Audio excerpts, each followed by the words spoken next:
सुप्रभात। आप सभी का JSGC ग्लोबल बुलेटिन में हार्दिक स्वागत एवं अभिनंदन है। मैं स्मिता आप सभी के समक्ष एक विशेष समाचार लेकर के उपस्थित हुई हूँ। आज का दिन सेठ अमर जयपुरिया गोयल कैंपस के लिए तथा उस समस्त परिवार के लिए अत्यंत हर्ष और उत्सव का अवसर है, क्योंकि आज हम अपनी आदरणीय प्राचार्य डॉक्टर श्रीमती रीना पाठक जी का जन्मदिन बड़े ही हर्षोल्लास के साथ मना रहे हैं। विद्यालय के सभी छात्र छात्राओं, शिक्षकों, कर्मचारियों तथा प्रबंधन की ओर से हम आपको जन्मदिन की हार्दिक शुभकामनाएं एवं अनंत मंगल कामनाएं प्रेषित करते हैं। मैम, आपका दूरदर्शी नेतृत्व, निरंतर प्रोत्साहन और शिक्षा के प्रति आपका समर्पण हम सभी को प्रतिदिन उत्कृष्टता की ओर बढ़ने के लिए प्रेरित करता है। आपके मार्गदर्शन में हमारा विद्यालय निरंतर नई ऊंचाइयों को प्राप्त कर रहा है। हम ईश्वर से प्रार्थना करते हैं कि आने वाला प्रत्येक वर्ष आपके जीवन में उत्तम स्वास्थ्य, अपार सुख शांति, समृद्धि और निरंतर सफलता लेकर आए। आप सदैव हमारी प्रेरणा स्रोत, मार्गदर्शक और विद्यालय की प्रगति की मजबूत आधारशिला बनी रहे। एक बार पुनः संपूर्ण जयपुरिया परिवार की ओर से आपको जन्मदिन की हार्दिक शुभकामनाएं। मैं स्मिता JSGC ग्लोबल बुलेटिन से विदा लेती हूँ। आपका दिन शुभ हो, मंगलमय हो। धन्यवाद। Good morning everyone and welcome to JSGC Global Bulletin.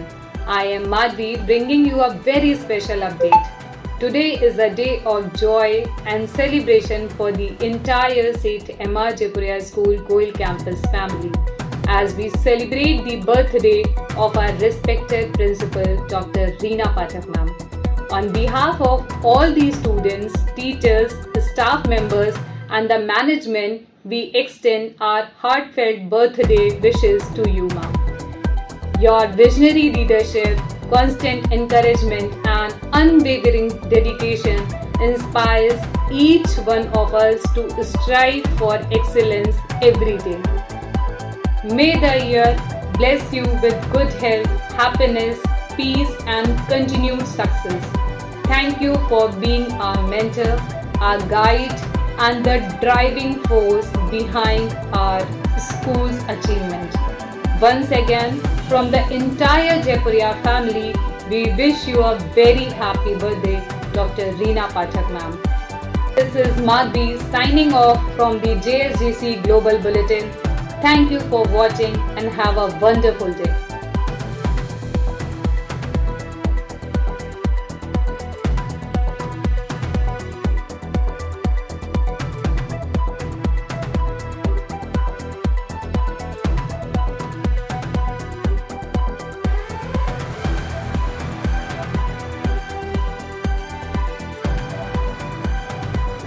And you're watching JSGC Global Bulletin, your trusted source for the latest news and happenings from St. M.R. Jayapuriya School Goel Campus.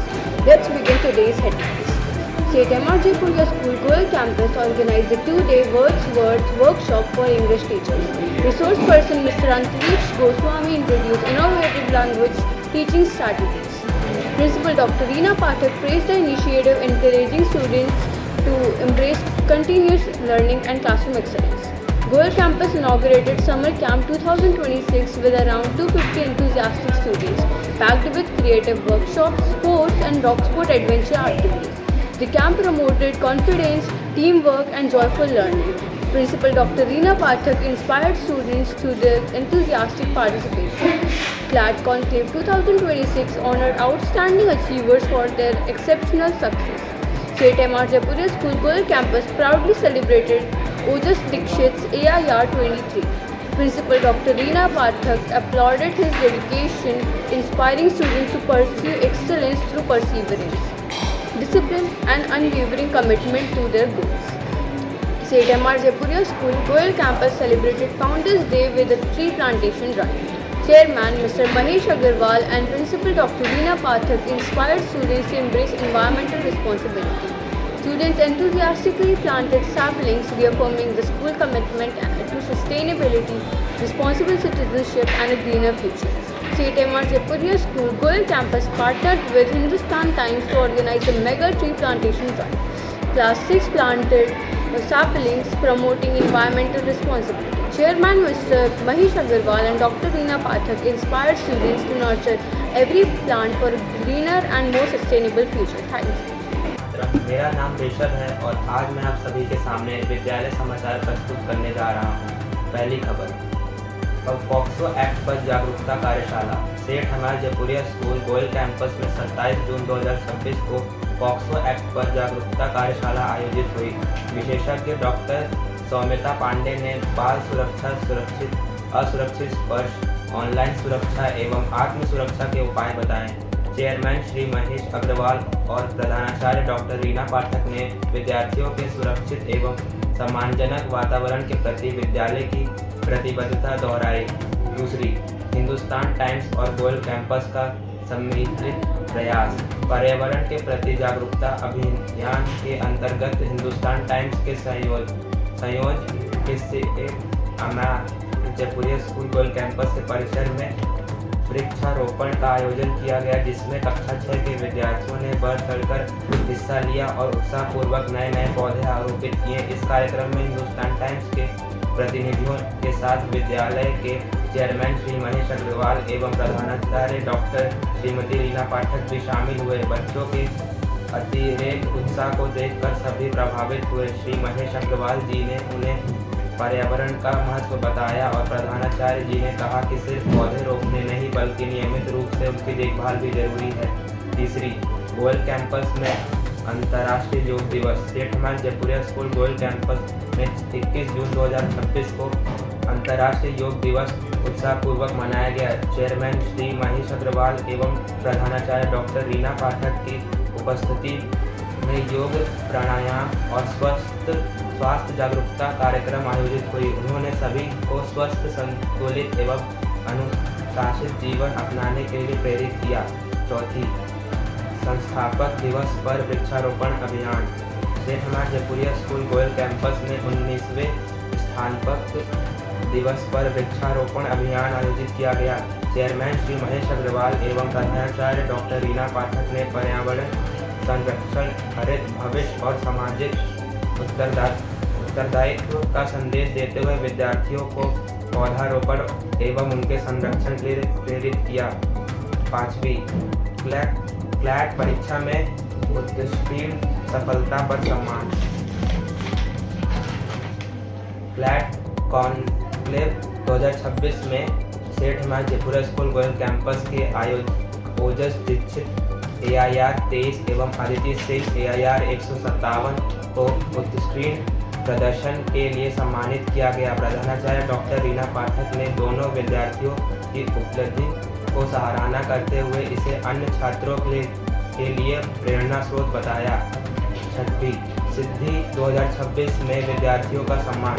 सिद्धि 2026 सम्मान समारोह में सेठ हमार Jaipuria school Goyal campus के मेधावी विद्यार्थियों को शैक्षिक एवं शैक्षिक उत्कृष्टता के लिए सम्मानित किया गया। चेयरमैन श्री महेश अग्रवाल एवं प्रधानाचार्य डॉक्टर रीना पाठक ने सभी विद्यार्थियों को बधाई देते हुए उनके उज्जवल भविष्य की शुभकामनाएं दी। धन्यवाद। Vande Mataram, my name is Afifa. I study in class 9 and today I will be presenting some international news. US-Iran tension escalated after attacks in the Strait of Hormuz, leading to US airstrike on Iranian targets. Iran is also undergoing a reported leadership transition amid regional tensions. The war in Ukraine. The conflict entered its 5th year. Ukraine established a new long-range command to step up daily drone strike against energy infrastructure and oil refineries inside Russia. Pakistan security forces launched a massive counter-insurgency operation in Balochistan, resulting in the deaths of 75 and execution of 18 police officers.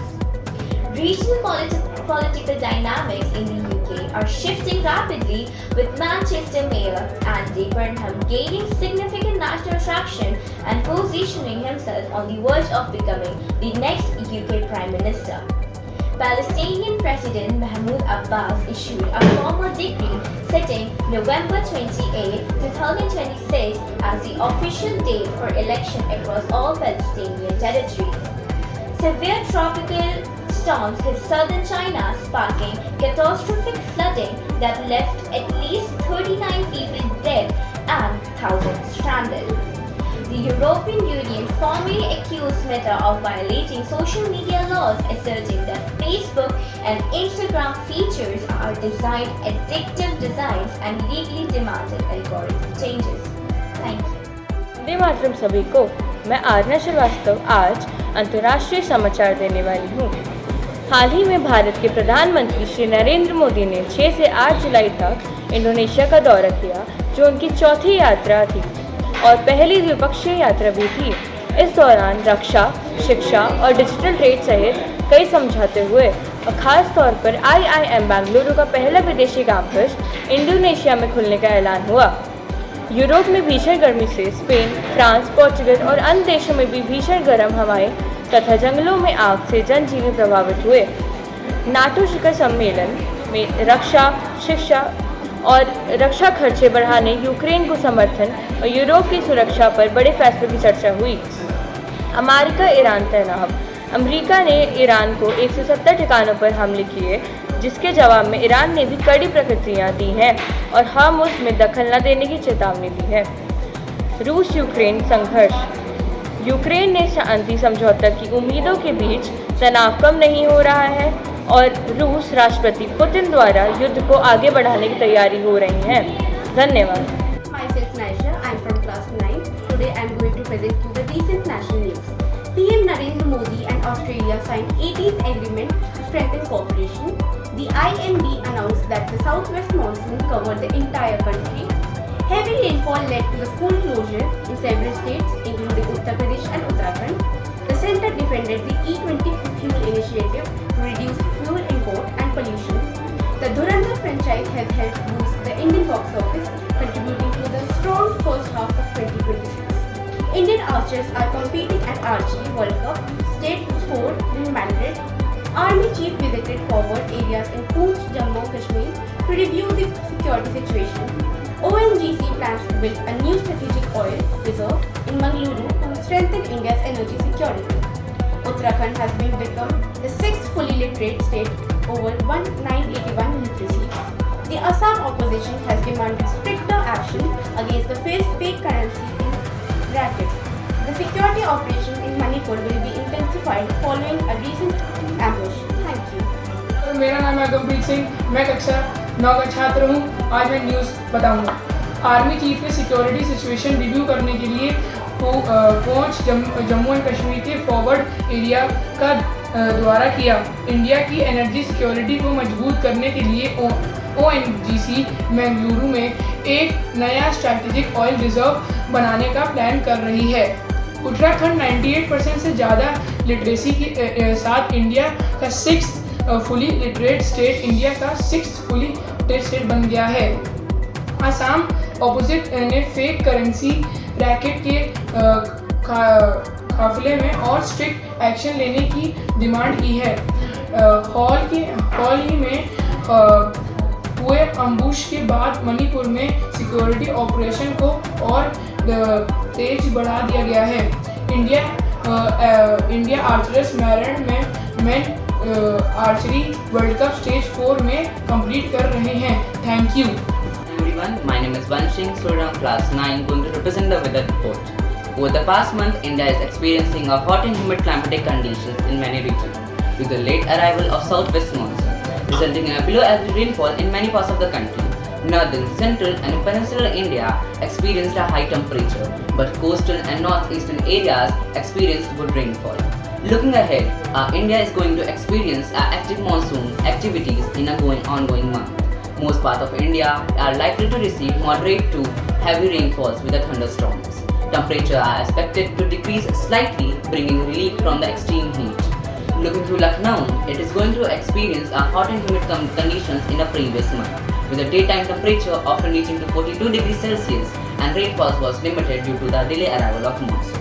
In the coming month, Lucknow is going to experience a good weather with a relief in climate because of the active monsoon activities and the occasional sky with the dark clouds and the thunderstorms. Daytime temperatures are likely to remain between 30 to 34 degrees Celsius and the night is present around 25 to 27 degrees Celsius. As we conclude, we can say the previous month was marked by the extreme heat and humidity conditions, and the ongoing month is going to be relaxing and relieving. Thank you. आने वाला है और आज मैं मौसम की स्थिति प्रस्तुत करने जा रही हूँ। पिछले महीने भारत के कई क्षेत्रों में गर्म और उमस भरा मौसम रहा। दक्षिण पश्चिम मानसून सामान्य से देर से पहुंचे, जिसके कारण देश के कई हिस्सों में औसत से कम वर्षा हुई। उत्तर भारत, मध्य भारत और प्रायद्वीप भारत में तापमान काफी अधिक रहा, जबकि केवल कुछ तटीय और उत्तर पूर्वी क्षेत्रों में अच्छी वर्षा हुई। आने वाले महीने में मौसम में सुधार होने की संभावना है, क्योंकि मानसून अधिक सक्रिय होगा। देश के अधिकांश हिस्सों में मध्यम से भारी वर्षा तथा गरज के साथ बारिश होने की संभावना है। तापमान में थोड़ी कमी आने की उम्मीद है, जिससे भीषण गर्मी से राहत मिलेगी। हालांकि हवा में नमी यानी उमस बनी रहेगी। यदि लखनऊ की बात करें तो पिछले महीने यहाँ बहुत गर्म और उमस भरा मौसम रहा। दिन का तापमान अक्सर 38 से 42 डिग्री सेल्सियस के बीच रहा। मानसून के देर से आने के कारण वर्षा कम हुई, जिससे मौसम काफी असुविधाजनक बना रहा। आने वाले महीने में लखनऊ में नियमित मानसून बारिश, बादल छाए रहने और बीच बीच में गरज के साथ वर्षा होने की संभावना है। दिन का तापमान लगभग 30 से 34 डिग्री सेल्सियस तथा रात का तापमान 25 से 27 डिग्री सेल्सियस के बीच रहने की संभावना है। बढ़ी हुई वर्षा से गर्मी में राहत मिलेगी, लेकिन उमस बनी रहेगी। अंत में पिछले महीने भारत के अधिकांश हिस्सों में अधिक तापमान और मानसून के देर से आने के कारण कम वर्षा देखने को मिली। आने वाले महीने में मानसून के अधिक सक्रिय होने, मौसम के ठंडा होने तथा देश भर में अच्छी वर्षा होने की संभावना है। मौसम में यह बदलाव कृषि, जल संसाधनों और लोगों को भीषण गर्मी से राहत प्रदान करने में लाभदायक सिद्ध होगा। धन्यवाद।